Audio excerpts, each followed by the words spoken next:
All right, and let's kick things off as we always do with quick news. So I'll rattle through the latest in film entertainment.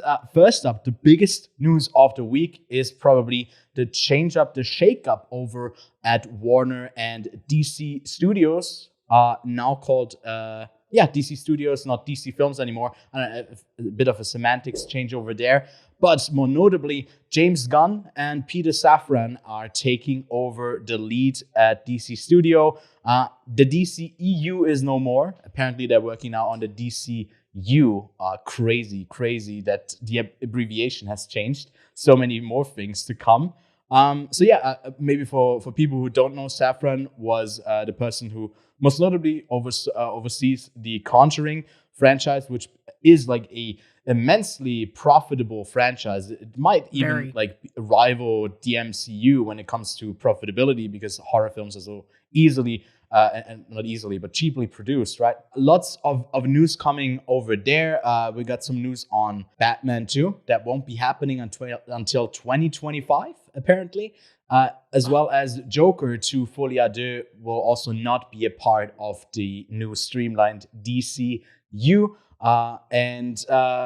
Also now it's been long enough and everyone's been kind of talking about it. Henry Cavill is back as Superman, which also means he has to prioritize this over his little Netflix series that's already about to be season 4, but he's not returning for that role, and Liam Hemsworth is overtaking him as Gerald, I think is his name, right?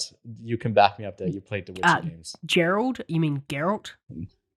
Geralt. Okay, I wasn't sure. It's the whole GG and GG situation. Not Geralt. Geralt.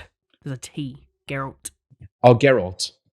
Well, I can do that. I'm German. I can do that. I just never played the game. I was trying to Americanize it.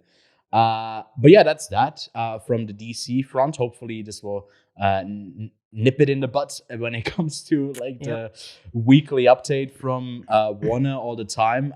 Then in the Disney corner, we got the announcement of a Disney Plus series with the working title at the moment, Vision. I can't say Vision. The German. With the working. The German pronunciation. Try to Americanize Vision. it, man. Vision.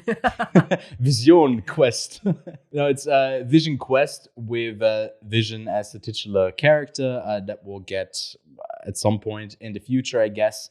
And there was also coming out of an interview with the Disney CEO, Bob Chapek, that he says there's no more acquisitions in the works. I know that I think Paramount is one of the companies that's kind of floating up in the air to maybe be bought and taken over.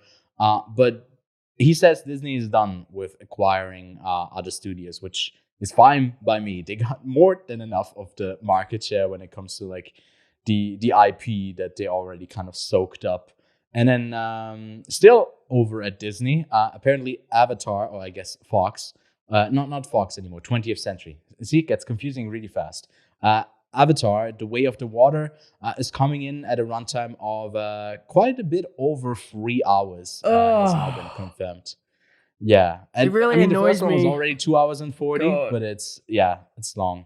And lastly, Lupita Nyong'o is cast for the Quiet Place sequel, Day One, and a Friday the 13th series is coming to Peacock and is produced by A24 and Brian Fuller, who did Hannibal.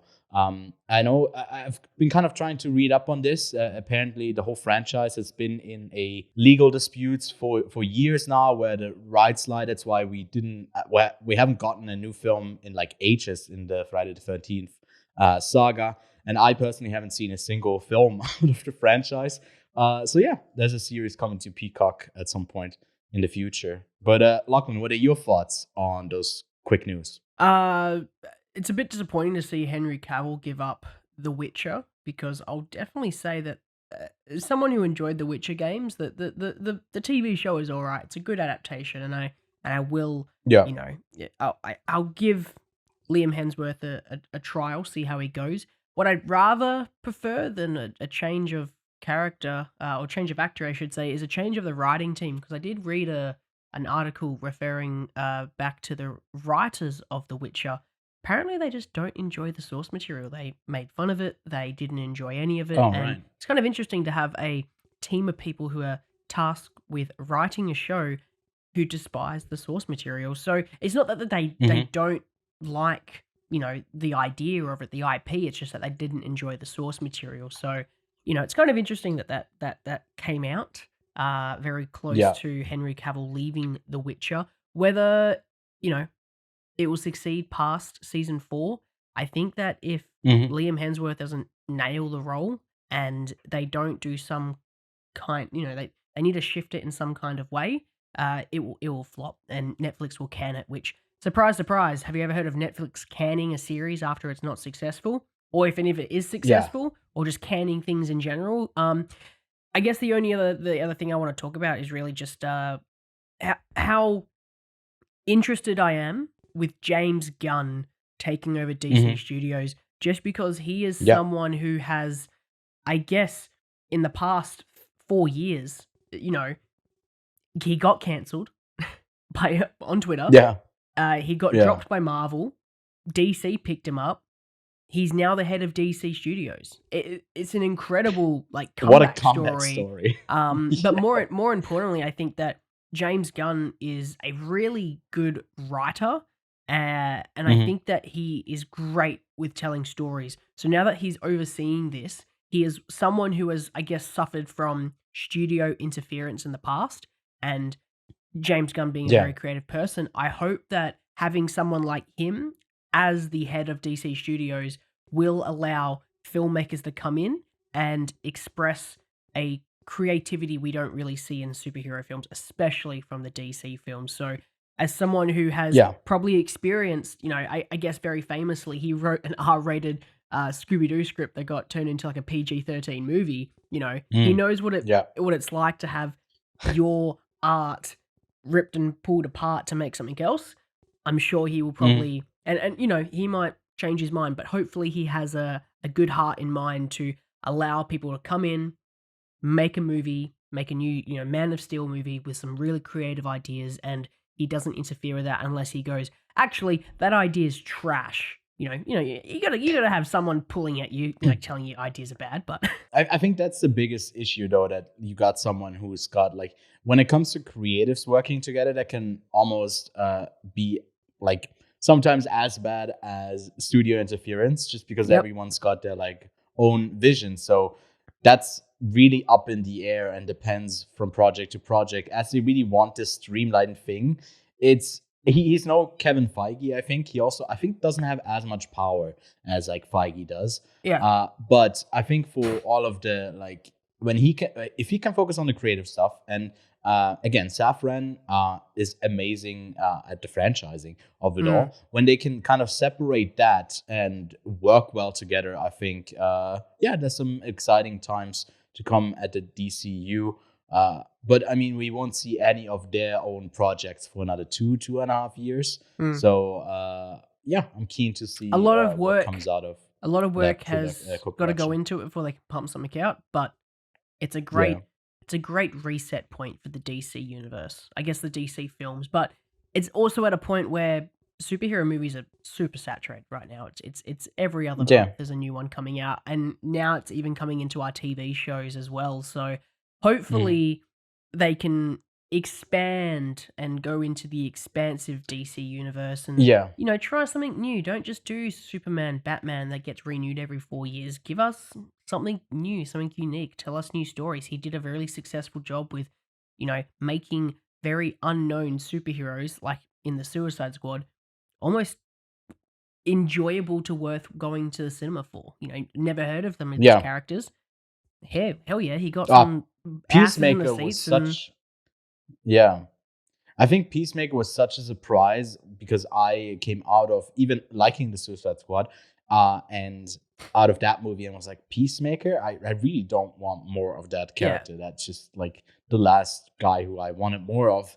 And it works. It's a great, I think it's one of the like best superhero series we've gotten so far. I think it's pretty Oh much yeah, for better sure. than anything Marvel has released since Phase 4. So Disney yeah. really needs to work on their TV shows. There is a clear lack of either Well, the quality movies at the moment control, as well.